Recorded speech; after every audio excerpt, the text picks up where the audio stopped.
بسم اللہ الرحمن الرحیم۔ بے نمازی کی نظر پڑے گھر میں تو برکت ختم ہو جائے، اور جس گھر میں 4 مرد ہو چاروں بے نمازی، 4 عورتیں ہو چاروں بے نمازی، یہ سارے کی سارے رات کے 12-1-2 بجے تک فلمیں دیکھیں، کامیڈی چلائیں، واٹس ایپ یوٹیوب میں لگے رہیں، اور دن کے 10 بجے اٹھیں، یہاں تک کہ فرشتہ آیا برکت لے کر فرشتہ واپس ہو گیا، اس کے بعد عاملوں کے پاس دوڑ کے جائے کہ کمائی ہے مگر برکت نہیں ہے۔ کیسے برکت ہوگی؟ حضور کی حدیث ہے، جو فجر کی نماز چھوڑے گا اس کے چہرے کا نور اللہ چھین لے گا، جو ظہر کی نماز چھوڑے گا اللہ اس کی روزی سے برکتیں ختم کر دے گا، جو عصر کی نماز چھوڑے گا اللہ اس کے بدن سے طاقت ختم کر دے گا، چاہے وہ روزانہ سیب سنترا کا جوس پیتا رہے بدن سے طاقت ختم ہو جائے گی، جس کو آپ دیکھ سکتے ہیں آج 18 سال کا جوان بھی ہل رہا ہے، 25 سال کا جوان کا چہرے گال کا گوشت اندر دھسا ہوا ہے، آنکھیں دھسی ہوئی ہیں، اور بہت سارے شادی سے پہلے نامرد اور ہجڑا ہو چکے ہیں، مشت زنی نے، اغلام بازی نے، زناکاری نے، گندی فلموں نے اسے نامرد اور ہجڑا بنا دیا ہے۔ دوسرے کا کیا بگاڑے گا؟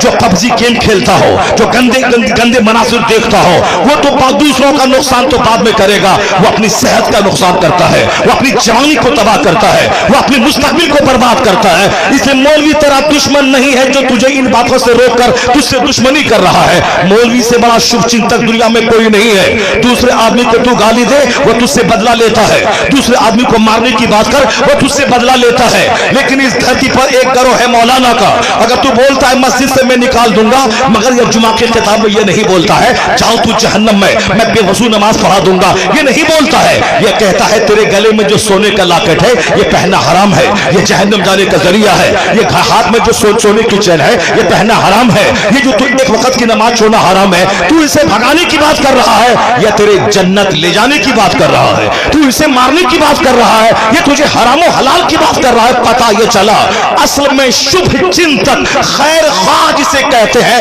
تو دشمنی کر، ان کی جگہ کے خلاف ہو جا، اسے بھگانے کی بات کر، مگر یہ تیرے جنت جانے کی بات کرتا ہے، تیری صحت کی بات کرتا ہے، تیری آبادی کی بات کرتا ہے، تو گالیاں سن کر جو تیری رحمت کی دعا کرے اس دھرتی پر نہ کوئی نیتا ہے اور نہ کوئی IAS آفیسر ہے، اگر کوئی گروہ ہے تو وہ علماء کی جماعت ہے جو گالیاں سننے کے بعد بھی تجھے جنت کا راستہ دکھاتا ہے، تجھے جنت کا راستہ دکھاتا ہے۔ یہ واحد گروہ ہے عالموں کا، اس لیے خطاب میں کبھی کوئی تمہارے خلاف کوئی بات نہیں کرتا کہ تم چاہے جیسے کرو جاؤ جہنم میں، ہم کو اس کا مطلب ہے نماز چھوڑ دو چلے گا، روزہ چھوڑ دو چلے گا، ایسی باتیں کوئی نہیں کرتا ہے۔ وہ ہمیشہ ہماری بدنگاہ، ہماری بدعملی پہ سرزنش کرتا رہتا ہے، تنبیہ کرتا رہتا ہے، بدعملی کی تنقید کرتا رہتا ہے۔ تو میں آپ سے کہنا چاہتا ہوں کہ آج ان علماء کی قدر کم ہو گئی، اس لیے دنیا کی ہوس ہمارے دل دماغ میں زیادہ ہو گئی، اور آج ہمارے گھر کا سب سے کمزور ٹاپک آخرت ہے۔ میڈیکل سائنس کا چرچا ہے، کرکٹ کا چرچا ہے،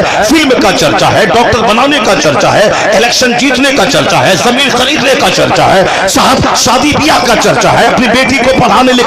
لکھا کے ڈاکٹر بنانے کا چرچا ہے۔ کوئی اپنے گھر میں 1 منٹ بھی بیٹھ کر آخرت کی بات نہیں بولتا۔ کئی لاکھ مسلمانوں کی بیٹیاں مشرکوں کے ساتھ بھاگ گئی، اس کے ذمہ دار یہ باپ ہے جو اپنی بیٹی کو کبھی آخرت اور جنت اور ایمان کا مہتو نہیں بتایا، اپنی بیٹی کو صرف فلمی